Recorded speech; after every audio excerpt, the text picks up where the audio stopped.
Здравейте, приятели! Малко съм притеснена, тъй като това е първото ми клипче. Подготвила съм клипчето да е на тема любими продукти, тъй като мога да ви снимам и клипче с изхабени такива, но смятам, длъжна първо да ви запозная с това какво обичам аз и какво е това, което използвам най-често. И след това вече ще ви направя клип и за любимите продукти. Ще започна и ще ви ги разкажа набързичко нещата, за да не става дълго клипчето. Ще започна с първото, което хващам, демакианта на Нивея. Двуфазен, който е за водоустойчивият крем. Много го харесвам. По принцип не съм фен на марката Нивея. Имах едно разочарование, което ще ви го покажа в някои от клипчетата с такава цел. Но този демакиант ми харесва. Кожата под очите ми остава мекичка, приятен е. Някои хора нямат добро мнение за него, други обратното. Аз пък съм от тези, които имат добро мнение за него. Бих си го купила отново. Маха добре грима на очите. На мен това ми е най-важно, тъй като аз го използвам с измиващия гел на Балея. Смятам, че този е по-добър дори от него, но го използвам предимно за очите. Харесва ми, ще си го купувам. Следва нещо, което аз много обичам и което ми стана любимо. Това е кремчето за лице, подхранващ крем за лице с гроздена билка. За всеки тип кожа, уникално кремче. Харесва ми на аромат, харесва ми на консистенция, много бързо попива, много е дълготраен, наистина си върши работата, цената му е идеална. Просто съм страшно доволна. Наистина ще се радвам, ако си го закупите и на вас ви хареса, тъй като просто наистина аз съм влюбена в този крем. Използвам го вече всяка вечер и всъщност той влиза като една от основните съставки на вечерната ми рутина. Заедно с скраба, захарния скраб за лице, отново на билка. Този е, не знам дали хидратиращ гел скраб за измиване на лице. Много ми харесва. Купих си, тази е на отворената опаковка. В банята имам една отворена. Купих си го, пробвах го. Бях впечатлена. В комбинация след това с намазване с този крем. Просто лицето ми става невероятно меко, подхранено, еластично, сияйно. Просто аз лично съм удивена от тези продукти. За друг може да не действат по същия начин. Разбираемо е, хората сме индивидуални, но за мен този крем, този и този скраб са ми идеални. Аз имам по-странни предпочитания за скраб. Обичам скраб, който да е със средни частици. Нито малки, които да са незабележими, нито големи, които дори да дразнат. А тези са ми идеални. Просто и на аромат, и на усещане, и на действие страхотни. Приключвам с тях, хващам следващото любимо нещо. Това е кремът за тяло на I Love. Уникална миризма, уникална консистенция. За жало с една ръка просто не мога да ви отворя да ви покажа, но консистенцията е на мус. Аромата е толкова дълготраен, толкова хубав, толкова наситен, че аз съм впечатлена. Моя приятел го обожава, тъй като когато се намаже с него, той остава цял ден върху кожата ми. Много бързо попива. Всъщност бях чувала, че не попиват бързо тези кремчета, но при мен бързо попива и съм много доволна. Ще си го закупя пак. Има и с манго. Ще пробвам следващия път с манго. Това е с различни плодови аромати, като на ягодки, на малинки, на такива неща. Аз много харесвам и този, но ще пробвам мангото следващия път. Хваща нещо, което няма нужда да го говоря. Нормално е да ми е любимо. Предполагам, на много от вас е любимо. Кокосово масло, сурово, студено пресовано. Има толкова много плюсове за коса, за лице, за тяло, за зъби, за какво ли не. Просто ако тръгна да ви ги изброям, клипчето ще стане 2 часа. Затова, ако ви е интересно и имате нужда от такъв продукт, поинтересувайте се в интернет.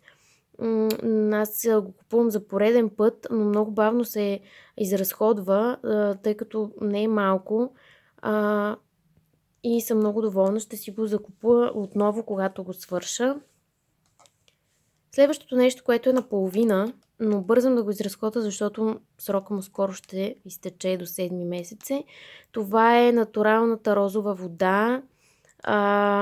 Тя съответно си е на казанлък производство. Абсолютно чиста, за абсолютно просто ежедневна употреба. Аз съм много доволна, защото мога да я използвам по няколко пъти на ден и аз това правя, защото я използвам като тоник. Сутрин я използвам за почистване на лице и вечер я използвам също след като си сваля гръма, като за тонизиране и за озаряване на кожата. Много добра работа вършим, приятен аромат, много дълго време се използва, бюджетна е. И не забравяйте, че е българско производство и е с уникално качество. Следващото нещо, този крем за ръце на Дева, биокрем с борово масло и витамин F. Аз лично много го харесвам. Не от скъпите, но пък за сметка на това цялото семейство ги използва, защото имат много приятна лека миризма. Първото. Второто, много бързо попива. Наистина подхранва и мога да го кажа от личен опит, тъй като моите ръце са страшно сухи и до такава степен, че чак кожата на ръцете ми се опъва понякога.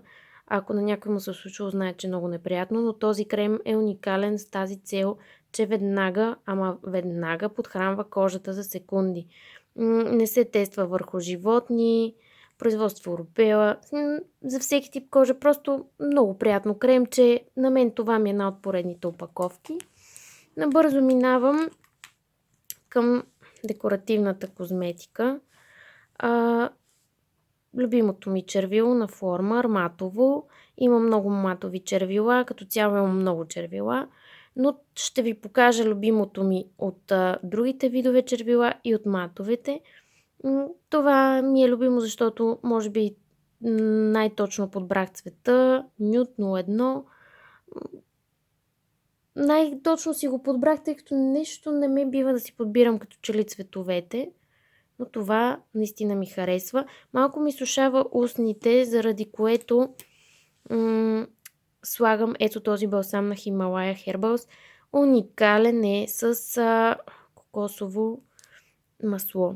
Аз много го харесвам. Много ми е приятен. Много ми миризма и действие. Въобще съм удивена от него.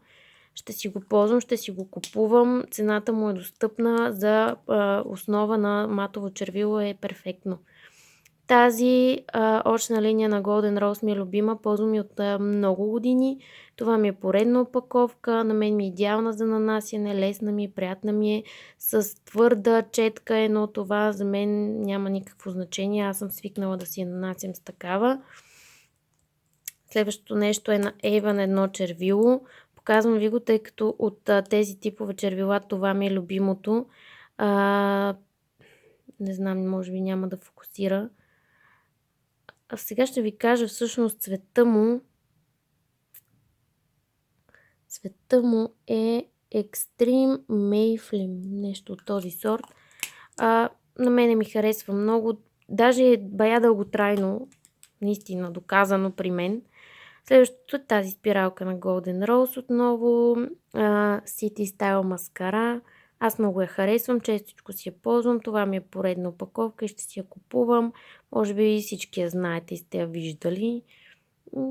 Просто съм много доволна от нея. Следващото нещо е това кремче.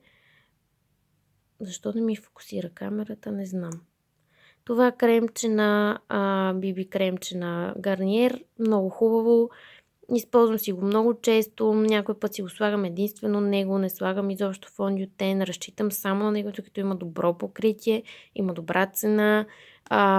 Малко единственият му минус всъщност е, че е малко количеството и че имат само две разцветки, low и medium, което аз имам medium, но когато имам тен през лятото, малко тъмно ми се получава, но за сметка на това много го харесвам и ще продължавам съответно да си го купувам.